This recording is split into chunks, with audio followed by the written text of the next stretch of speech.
Shabbat Shalom, everyone. This Shabbos is a very special Shabbos, Shabbos Parshat Emor. And in the Emor, we read about the Omer. Emor and Omer, nothing to do with each other, but we read about the Omer in the Omer offering because we read about the holidays. Emor talks about the Kohanim and the holidays. And the Omer is the holiday season between Passover and Shavuot. This coming week, we have a very special holiday, unique holiday, and that is Lag BeOmer, the 33rd day of the Omer. And that night is the night in which we'll have jazz and barbecue on our rooftop. Wednesday night, we hope you'll join us, 8 o'clock. It's a great celebration. It's the passing of Rabbi Chaim Lipskar, the Hilula of Rabbi Chaim Lipskar. Hilula actually means wedding. And the reason why it's called the wedding, even though it was the passing of Rabbi Chaim Lipskar, because it was a great celebration. And what was great celebration was because during the Omer, while it's also the time of the offering that we count, it also became a day of time of mourning. And that is because the students of Rabbi Akiva had a terrible plague, the 24,000 students of Rabbi Akiva. And they died, it said, because they couldn't get along. And so, but the day of Lag BaOmer was a day in which the plague ended. And so it's a great celebration. People cut their hair, and we have great music, and there's weddings. We'll have a wedding in our shul as well the next night. And so it's a very, very special holiday as it's the end of a mourning period. But it teaches something also very powerful about resilience. Who was Rabbi Akiva? And so Rabbi Akiva was known that he didn't even know the Aleph Beis at 40 years old. He didn't know the Hebrew alphabet. He once was walking and he saw that there was a stone and there was water that pierced the stone, and that water made a hole. And so Rabbi Akiva said, if the water can make a hole in the stone, then the Torah can pierce my brain, which teaches always about second chances. Which brings me to the next holiday, and that is this weekend, we celebrate the second Passover, Pesach Sheni. The second Passover was designed for Nishtakena for fallen, that nobody will, you can never fall down. You always have a second chance in life.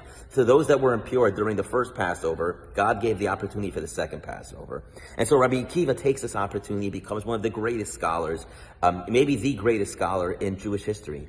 And after that, going from a peasant without knowing anything, farmer, without knowing anything about Judaism, he becomes the greatest scholar with 24,000 students, and all of his 24,000 students are taken from him. They have a plague and they all die.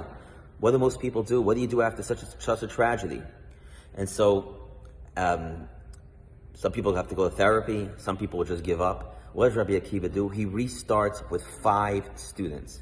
And these 5 students become the greatest leaders in Jewish history, and they continue the Judaism as we know it, from the codifiers of the Mishnah to Rabbi Shimon Bar Yochai, who were celebrating his Hilula, who brought down the Zohar, who authored the Zohar and during this time.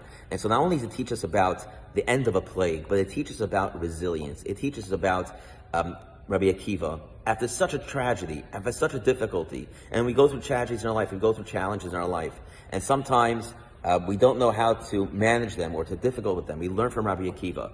You rebuild, and you'll become even stronger. From 5 students, he creates, we don't know the names of the 24,000 students, but from these 5 students, they become the greatest leaders in Jewish history. And so as we go into the Shabbos of second chances, of Pesach Sheni, the second Passover, which we know the Rebbe would be very strong about it, the Shlakena for fallen, that we always have a second chance in life. The Jewish people that were dealing with the people that were the burial society that weren't pure enough to do the sacrifice of the Passover sacrifice the first time, they turned around to Moses and they said, Lama nigara, why should we be deprived? Why shouldn't we have a second chance? And to this God says, yes, you'll always have a second chance. We learned this about the second Passover, our second chances, and not only do we have second chances in life, but our second chance, our second time could be even greater than the first time. And that's what we learned from Rabbi Akiva. The resilience of Rabbi Akiva is really what we're celebrating in Rabbi Shimon Bar Yochai's yahrzeit. The day in which we celebrate the Zohar is a day that we thank Rabbi Akiva for not giving up after losing 24,000 students. Shabbat Shalom, everyone. Let's never give up and realize there's always a second chance in life. And if we take that second chance, it could be even greater than all of our first opportunities. Shabbat Shalom.